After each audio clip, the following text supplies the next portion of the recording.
I'm Sherry Hartman. It's so nice to meet you. I look forward to spending some time together. I'm kind of new at making movies about reading a book, but I wanted to try to do that so that you and I could um, get to know each other a little bit by having you get videos from me reading chapters from a book. And also, maybe you could send some videos my way. Maybe we can start to write letters to each other, have phone calls, and hopefully get an in person visit if we can just get this virus under control. So, I love reading, I love books, and I look forward to being able to share books with you and maybe take turns reading the books, talking about the books together, and maybe doing some special activities to celebrate some of the characters in the books that we'll get to meet. This book in my hand is Ramona Quimby, age 8. The author of the book is Beverly Cleary. You may have read a Ramona book before. I was interested in the book. What it says on the back of it makes me think about the times that we are living in right now. It says Ramona's job is to be nice to fussy Mrs. Kemp, who watches her while her mother works. And her father, Ramona's father, takes classes at a nearby college. Well, on top of all of that, third grade just isn't turning out as Ramona expected. Now, how about for you? Is school just not turning out the way you expected it to? So, I mean, on one horrible day, she talks about how she threw up right at school. Being 8 isn't easy, but it's never dull. It's never boring. So I look forward to finding out what grade you're in and, talking about that. I remember third grade myself. It's an interesting time. You learn so much. So I wanted to go ahead and share this book with you. And what's that she's got on her head? It looks like an egg is splatting on her head. Um, and then we'll find ways that we get to talk with each other. So this is how the book begins. It's chapter 1, the first day of school. I don't know if you can see that okay. And you see the big R for Ramona. Let's see what it says. What's going to happen to her? Ramona Quimby hoped her parents would forget to give her a little talking to. She did not want anything to spoil this exciting day. Ha ha! I get to ride the bus to school all by myself, Ramona bragged to her big sister, Beatrice, at breakfast. Well, her stomach felt quivery with excitement at the day ahead, a day that would begin with a bus ride. Just the right length to make her feel a long way from home, but not long enough, she hoped, to make her feel car sick. Ramona was going to ride the bus because changes had been made in the schools in the Quimby's part of the city during the summer. Glenwood, the girls' old school, had become an intermediate school. That might be like a middle school to us. And that meant Ramona had to go to Cedarhurst Primary School. Ha ha yourself. Beezus was too excited to be annoyed with her little sister. Today, I start high school. Well, junior high school, corrected Ramona, who was not going to let her sister get away with acting older than she really was. So what do you think junior high school is similar to? I would say that is similar to middle school. I think it was a little bit different. It started at 7th grade instead of 6th grade. But Ramona has she has a bigger sister who is going to start what she called junior high school. I don't know if you have older sisters, younger sisters, older brothers, younger brothers. It really matters who else is in our family with us. So Rosemont Junior High School is not the same as high school. And besides, you have to walk there. You can't go on a bus. So Ramona is setting her sister straight on that. Ramona had reached the age of demanding accuracy from everyone, even herself. All summer, whenever a grown-up asked what grade she was in, she felt as if she were fibbing when she answered third because she had not actually started the third grade. Still, she could not say she was in second grade since she had finished that grade last June. Grown-ups did not understand that summers were free from grades. You just weren't in any grade. Ha ha to both of you, said Mr. Quimby as he carried his breakfast dishes into the kitchen. You're not the only ones going to school today. Yesterday had been his last day working at the checkout counter of a ShopRite market, a grocery store. Today, he was returning to college to become what he called a real live school teacher. He was also going to work one day a week in the frozen food warehouse of the chain of the ShopRite markets to help the family squeak by, make a little bit more money, as the grown-ups put it, until he finished his schooling. Ha ha to all of you, if you don't hurry up, said Mrs. Quimby as she swished suds in the dishpan. She stood back from the sink so she would not spatter the white uniform that she wore in a doctor's office where she worked as a receptionist. So let's take a look at some of the pictures here. These 2 pages have pictures. This looks like that busy morning time in the Quimby household. So I think you can see there's an older, here we go, older sister. Maybe that's our third grader there carrying her bowl. And there's maybe her mom. And she's got her hands in the suds. And there's her dad who's getting ready to go to college.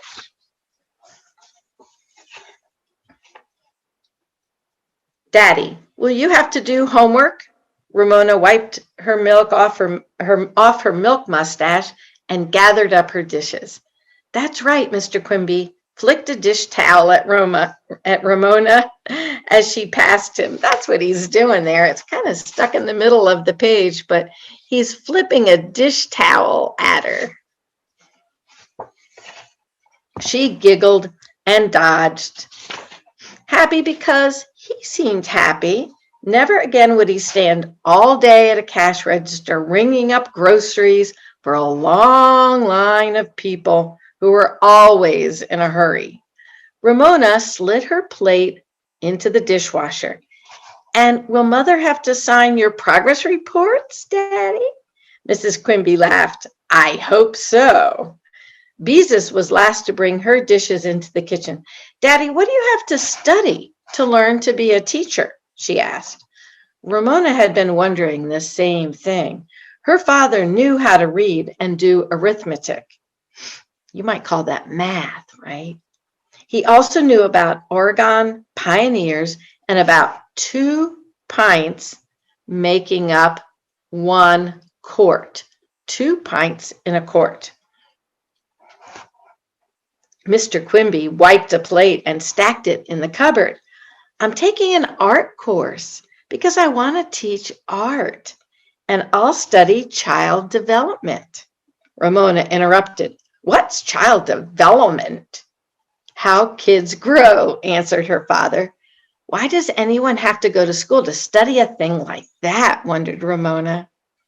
All her life she had been told that the way to grow was to eat good food, usually food that she didn't like, get plenty of sleep, usually when she had more interesting things to do than go to bed. Mrs. Quimby hung up the dishcloth, scooped up Picky, the Quimby's old yellow cat, and dropped him at the top of the basement steps. "Scat, all of you," she said, "or you'll be late for school." Maybe you have a pet at home, an animal that you take care of, a cat or a dog, or something else, a turtle or a frog. After the family's rush to brush teeth, Mr. Quimby said to his daughters, "Hold out your hands." What's he going to put in them? Into each waiting pair of hands, he dropped a new pink eraser. "That is just for luck," he said. "Not because I expect you to make mistakes that you're going to have to erase with this eraser. Just for luck." "Thank you," said the girls. Even a small present was appreciated because presents of any kind had been scarce while the family tried to save money so Mr. Quimby could return to school. Ramona, who liked to draw as much as her father, especially treasured the new eraser, smooth, pearly pink, smelling softly of rubber, and just right for erasing pencil lines. And here she is. What do you think she's doing with that eraser? She's smelling her new pink eraser. And then you don't feel so bad about making a mistake, right? You can just erase it away and start over again. Mrs. Quimby handed each member of her family a lunch, 2 in paper bags, 1 in a lunchbox for Ramona. "Now, Ramona," she began. Ramona sighed. Oh, here it was, that little talking to that she always dreaded. "Please remember," said her mother, "you really must be nice to Willa Jean." Ramona made a face. "I try, but it's awfully hard." Being nice to Willa Jean was the part of Ramona's life that was not changing.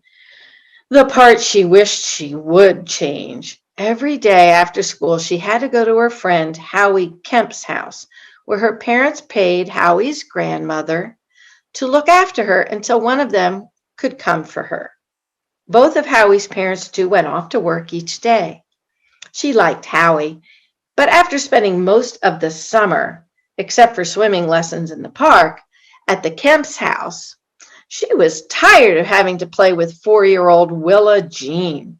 She was also tired of apple juice and graham crackers for a snack every single day.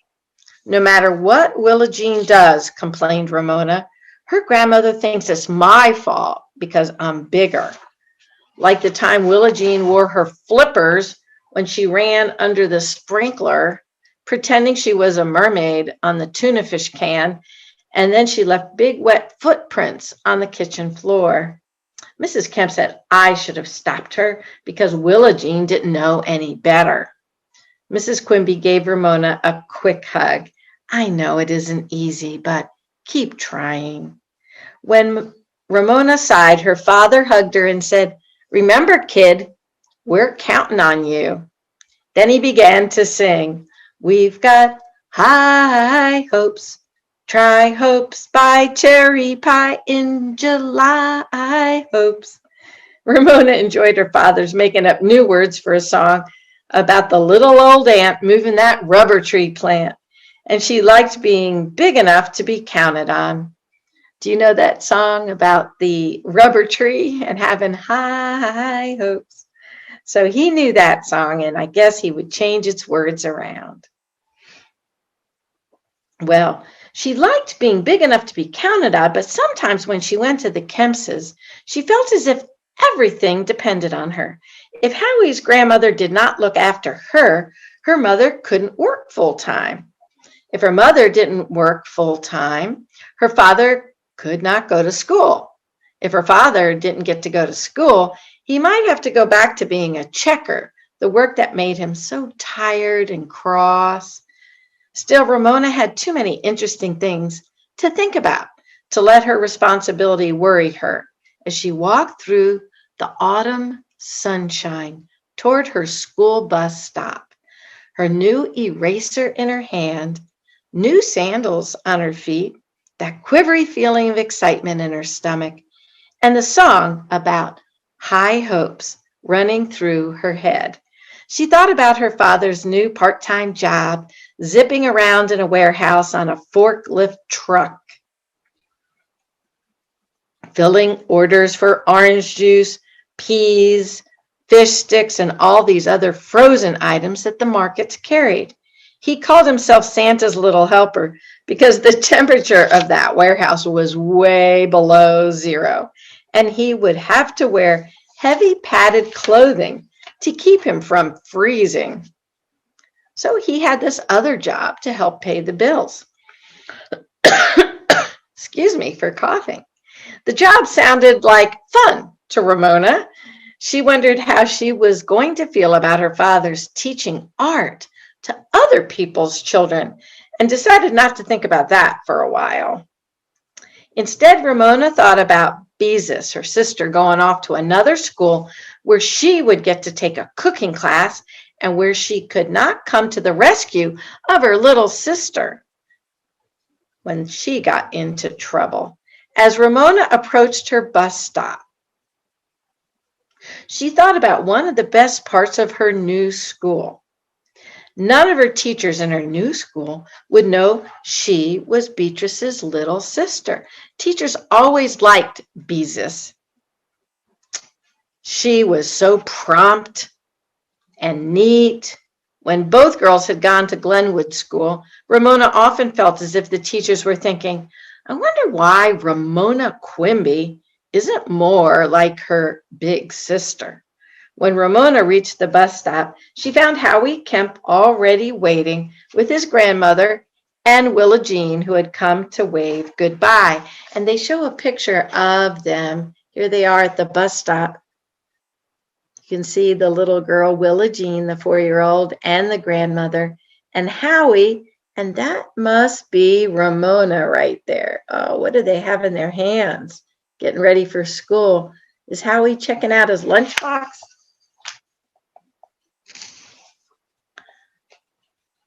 Willa Jean had come to wave goodbye. Howie looked up from his lunchbox, which he had opened to see what he was going to have for lunch.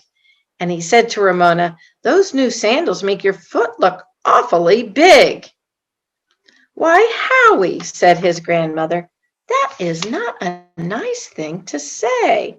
Ramona studied her feet. Howie was right, but why shouldn't her new sandals make her feet look big? Her feet had grown since her last pair.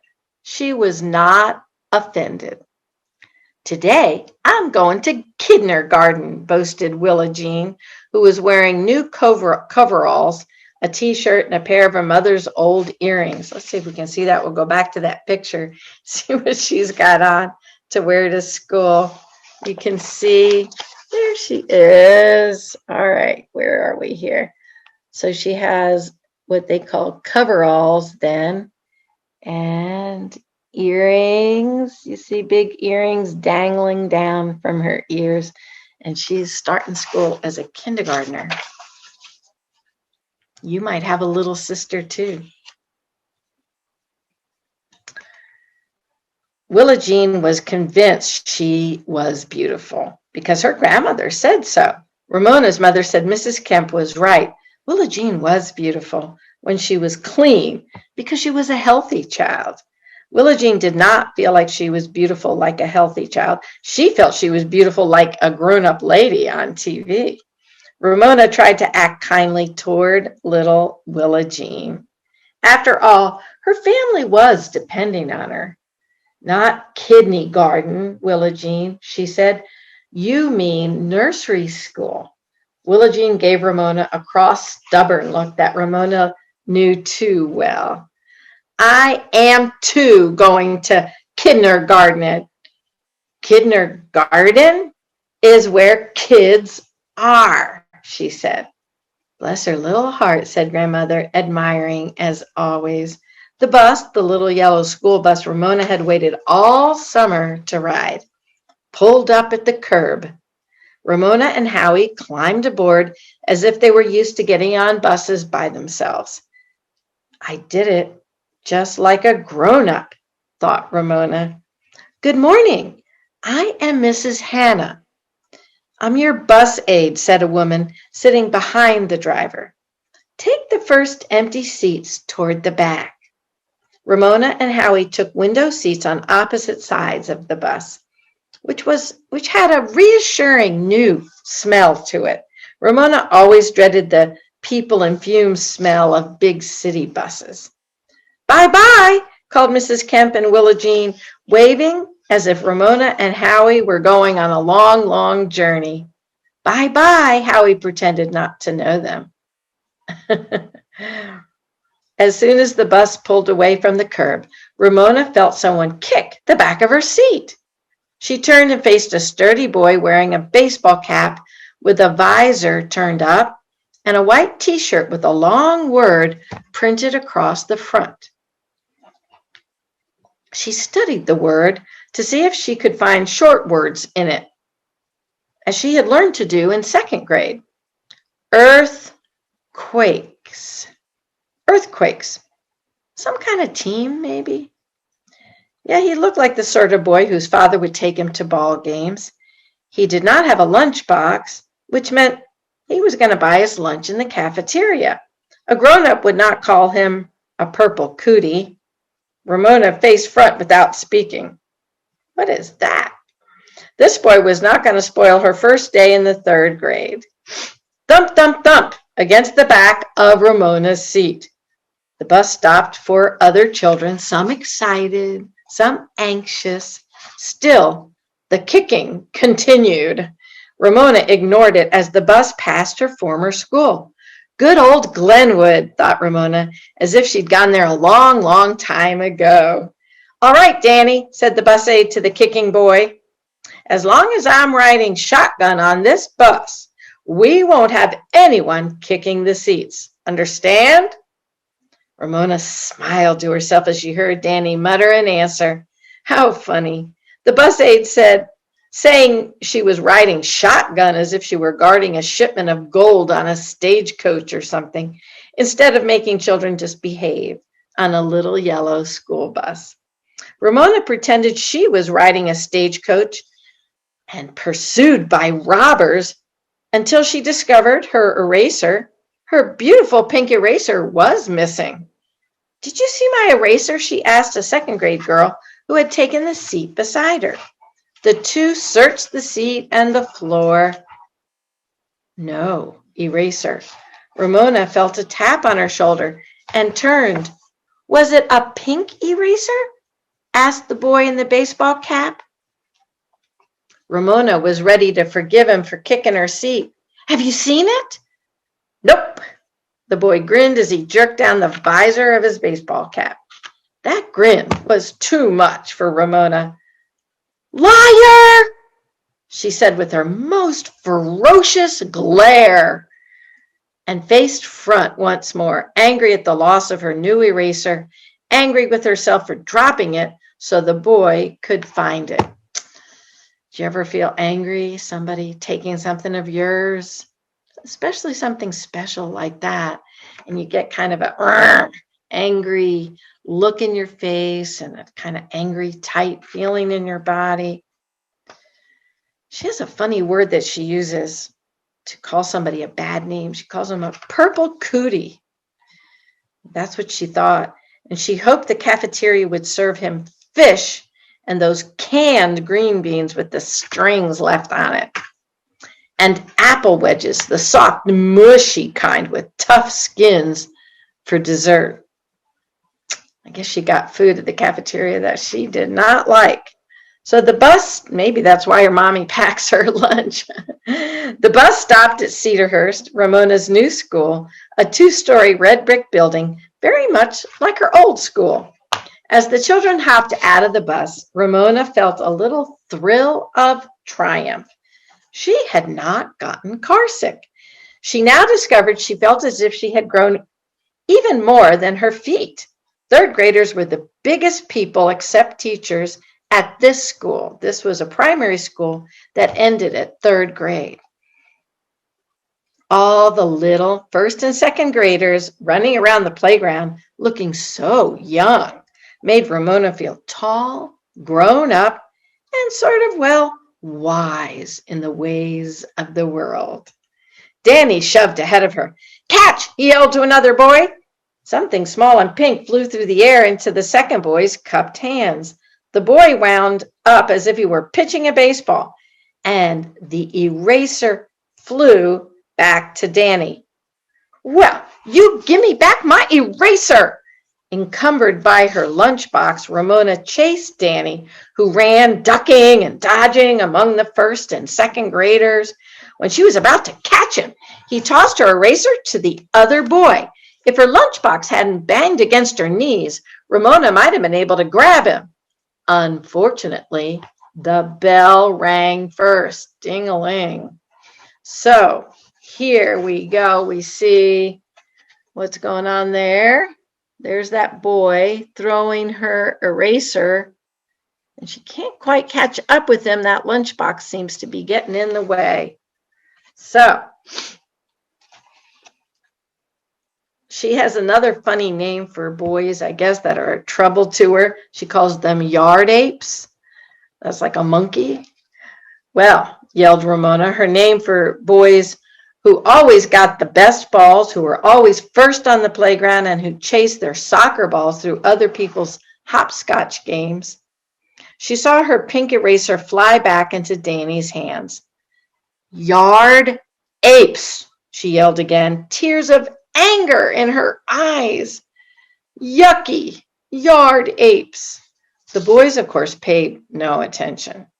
Still fuming, Ramona entered her new school and climbed the stairs to find her assigned classroom, which she discovered looked out over roofs and treetops to Mount Hood in the distance. So here they are all getting off the school bus, and some are waving. You see the little kids. One little girl looks kind of scared. The biggest boy is smiling, and another one behind him is smiling. The bigger kids do look happier, and the younger ones maybe a little bit nervous. I wish I could erupt like Mount Hood, which I guess is a volcano, right? Because she felt like exploding with anger. She did feel like a volcano. Ramona's new room was filled with excitement and confusion. She saw some people she had known at her old school. Others were strangers. Everyone was talking at once, shouting greetings to old friends or looking over those who would soon become new friends. Rivals or enemies. Ramona missed Howie, who had been assigned to another room. But wouldn't you know, that yard ape Danny was sitting at a desk still wearing his baseball cap and tossing Ramona's new eraser from one hand to another. Ramona was too frustrated to speak. She wanted to hit him. How dare he spoil her day? All right, you guys, quiet down, said the teacher. Ramona was startled to hear her class called you guys. Most teachers she'd known would say something like, I feel like I'm talking very loud. Is it because the room is noisy? She chose a chair at a table at the front of the room and studied her new teacher, a strong-looking woman with short hair and a deep tan, like my swimming teacher, thought Ramona. My name is Mrs. Whaley, said the teacher as she printed her name on the blackboard. W-H-A-L-E-Y.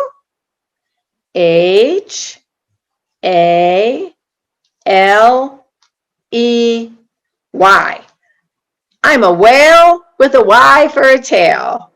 She laughed, and so did the class. Then the whale with a Y for a tail handed Ramona some slips of paper. Please pass these out, she directed. We need some name tags until I get to know you. Ramona did as she was told, and as she walked among the desks, she discovered her new sandals squeaked. Squeak, creak, Squeak! Ramona giggled, and so did the rest of the class. Squeak, creak, squeak! Ramona went up one aisle and down the other. The last person she gave a slip to was the boy from the bus, who was still wearing his baseball cap. You give me back my eraser, you yard ape, she whispered.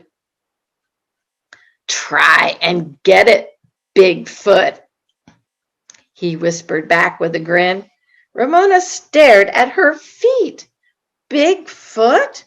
Bigfoot was a hairy creature 10 feet tall who was supposed to have, like he leaves huge footprints in the mountain snows of southern Oregon. Some people thought they had seen Bigfoot slipping through the forest, but no one had ever been able to prove he really existed.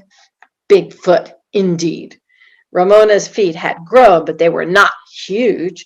She was not going to let him get away with this insult. Superfoot to you, yard ape, she said right out loud, realizing too late that she had given herself a new nickname. To her astonishment, yard ape pulled her eraser out of his pocket and he handed it to her with a grin. Well, with her nose in the air, Ramona squeaked back to her seat. She felt so triumphant that she returned the longest way around and bent her feet as much as she could to make the loudest possible squeaks. She had done the right thing. She had not let Yard Ape, that boy, upset her by calling her Bigfoot. And now she had her eraser in her hand. He would probably call her Superfoot forever, but she didn't care. Superfoot was the name she had given herself. And that made all the difference. She had won. Ramona became aware that she was squeaking in the midst of an unusual silence. She stopped mid-squeak when she saw her new teacher watching her with a little smile. The class was watching the teacher. We all know you have musical shoes, said Mrs. Whaley. Of course, the class laughed. By walking with stiff legs and not bending her feet, Ramona reached her seat without squeaking at all. She did not know what to think. At first, she thought Mrs. Whaley's remark was a reprimand. But then maybe her teacher was just trying to be funny. She couldn't tell about grown-ups sometimes. Ramona finally decided that any teacher who would let Yard Ape wear his baseball cap in the classroom wasn't really fussy about squeaking shoes. Ramona bent over her paper and wrote slowly and carefully in cursive. Ramona Quimbey, age 8. I don't know if you write in cursive. Some schools don't do cursive writing anymore. They only do print. Well, Ramona admired the look of what she had written, and she was happy. She liked feeling tall in her new school. She liked, or was pretty sure she liked, her non-fussy teacher. Yard Ape, well, he was a problem. But so far, she had not let him get the best of her for keeps. Besides, although she might never admit it to anyone, now that she had her eraser back, she liked him, sort of. Maybe she enjoyed a challenge. Ramona began to draw a fancy border, all scallops and curlicues all around her name. She was happy, too, because her family had been happy that morning, and because she was big enough for her family to depend on. If only she could do something about that Willa Jean. And that's the end of the chapter. You can see chapter 2 coming up. And here chapter 1 ended with, if only she could do something about Willa Jean. So I hope you have your own copy of the book. Maybe you like to follow along as I read it, or maybe you just like to sit back and hear me read and read it separately at another time by yourself. I sure look forward to reading to you and being your reading buddy throughout this year and talking with you and writing letters back and forth and sharing stories together. stories that remind us of what our lives are like, stories that maybe are funny, maybe they make us laugh, maybe they make us feel a little bit sad for the person that's in the story. So I look forward to sharing these books with you and being your reading buddy in a program we call Readers Today, Leaders Tomorrow. Because being a good reader does help you live a better life. Well, bye for now. I'm Sherry Hartman. You can call me Miss Sherry if you would like to. And I look forward to being your reading friend. I hope you have a great day and let's be in touch. Okay? Be kind. Enjoy your family. And I hope you get a good laugh today. Bye-bye.